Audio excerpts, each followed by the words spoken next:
Good morning बच्चों। आज हम अपना गणित का दूसरा पाठ करेंगे, आकृतियाँ और कोण। आकृतियों के बारे में हम पहले भी पढ़ चुके हैं। आकृतियाँ जैसे त्रिभुज, आयत, वृत्त, इनके बारे में हमने पढ़ा। पिछली कक्षा में हमने ये भी पढ़ा कि आकृतियाँ दो प्रकार की होती हैं, खुली आकृतियाँ और बंद आकृतियाँ। अब इस कक्षा में हम पढ़ेंगे कि आकृतियों के हम कैसे जान पाएंगे कि ये आकृति खुली है या बंद है और इस आकृति में किस तरह के कोण बने हुए हैं। कोण को करने से पहले हमें ये जानना होगा कि कोण किसे कहते हैं। कोण एक ऐसा बिंदु जहाँ पर दो रेखाएं आकर मिलती हैं, उसे हम कोण कहते हैं। इस कक्षा में हम समकोण, न्यून कोण, अधिक कोण, सरल कोण और संपूर्ण कोण के बारे में जानेंगे। कोण को हम अंश या डिग्री में नापते हैं। 90 डिग्री के कोण को हम समकोण कहते हैं। ऐसा कोण जिसे बनाने वाली दोनों किरणों के मध्य का झुकाव 90 अंश हो, वह समकोण कहलाता है। 90 डिग्री से 90 अंश से जो कोण कम होता है, यानी कि ऐसा कोण जो 0 अंश से बड़ा परंतु 90 अंश से छोटा हो, उसे न्यून कोण कहते हैं। अधिक कोण ऐसा कोण जो 90 अंश से बड़ा परंतु 180 अंश से छोटा होता है, उसे अधिक कोण कहते हैं। सरल कोण ऐसा कोण जो 180 अंश का कोण होता है। ऐसा कोण बनाने वाली दोनों किरणें एक दूसरे की विपरीत दिशा में हो, उसे हम सरल कोण या ऋजु कोण कहते हैं। संपूर्ण कोण 360 डिग्री का कोण संपूर्ण कोण कहलाता है। यदि कोण बनाने वाली दोनों किरणों के मध्य का झुकाव 360 डिग्री हो, तो ऐसे कोण को संपूर्ण कोण कहते हैं। ऐसा किरणें मिलकर एक गोले का निर्माण करती हैं। हम पाठ में देखते हैं रोहिणी और मोहिनी दोनों बहनें हैं। वो माचिस की 6 तिलियों से एक आकृति बनाना चाहती हैं, लेकिन शैलजा ने उन्हें एक चुनौती दे दी।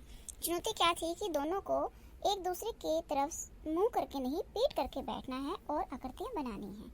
अब रोहिणी ने आकृति बनाई और मोहिनी ने भी। अब दोनों की आकृतियाँ भिन्न थी। चित्र को देखो। हमने चित्र में देखा कि तिलियां 6 होते हुए भी रोहिणी और मोहिनी की आकृतियां भिन्न हैं। यह कैसे हुआ? मोहिनी ने एक बार फिर कोशिश की। अब की बार उसकी आकृति फिर दोबारा से भिन्न हो गई। इससे हमने जाना एक जैसी भुजाओं वाली आकृतियां भी अलग हो सकती हैं। इसी तरह का एक चैलेंज मैं आपको देती हूँ। मैं आपको 6 तिलियां देती हूँ और आप बनाओ कि आप किस तरह की आकृतियाँ बना सकते हो। अब हमने देखा डोली की आकृति तनिषा की आकृति से भिन्न है। ज्योति की आकृति साक्षी की आकृति से भिन्न है। तिलियां एक समान हैं, लेकिन चारों बच्चों की आकृतियाँ बिल्कुल अलग हैं। इन आकृतियों के कोणों को देखो। क्या तुम इनमें अंतर देख पा रहे हो? हम माचिस की तिलियों से कोण बनाते हैं। ओ देखो, बड़ा कोण, छोटा कोण, उससे भी बड़ा कोण, और ये तो पूरी ही लाइन में कोण बना है।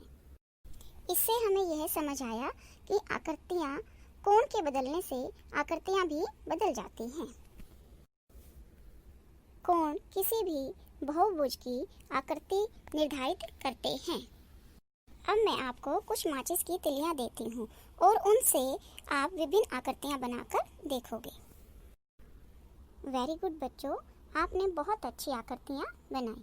इस तरह से हम और भी नई आकृतियाँ बना सकते हैं। देखो बच्चों, मैंने भी 2 आकृतियाँ बनाई हैं। आकृतियों को देखो और पहचान कर बताओ कि ये आकृतियों में आपको क्या नज़र आता है। वेरी गुड, आपने बिल्कुल सही पहचाना। एक आकृति मछली की है और दूसरी आकृति में मैं आपको एक चैलेंज देती हूँ कि ये आकृति 10 माचिस की तिलियों से बनी है। इसमें से अगर हम 5 माचिस की तिलियों को हटाते हैं तो हमें कौन सी आकृति नजर आती है? वेरी गुड, 10 माचिस की तिलियों से बनी उस आकृति में से हमने 5 माचिस की तिलियों को हटाया तो हमारे सामने घर का आकार बन जाता है। अगर हम माचिस की 10 तिलियों को रखते हैं तो हमें घर का ये चित्र प्राप्त होता है।